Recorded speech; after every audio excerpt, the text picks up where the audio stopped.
सातपूर रोडवरील नामांकित पेट्रोल पंपावर बाटलीत पेट्रोल न दिल्याच्या कारणावरून एका हॉस्पिटलमध्ये कार्यरत असलेल्या मध्यधुंद बाउन्सर पंपावरील कर्मचाऱ्याला शिवीगाळ करत मारहाण केल्याची घटना घडली आहे। या प्रकरणाची माहिती तात्काळ सातपूर पोलीस स्टेशनला देण्यात आली असून पुढील तपास सुरू आहे। प्राथमिक माहितीनुसार बाउन्सर बाटलीत पेट्रोल भरण्यासाठी पंपावर आला होता।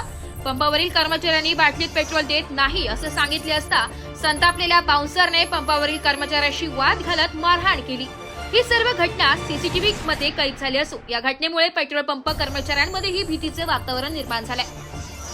ब्युरो रिपोर्ट, नाशिक लोकशाही न्यूज, नाशिक।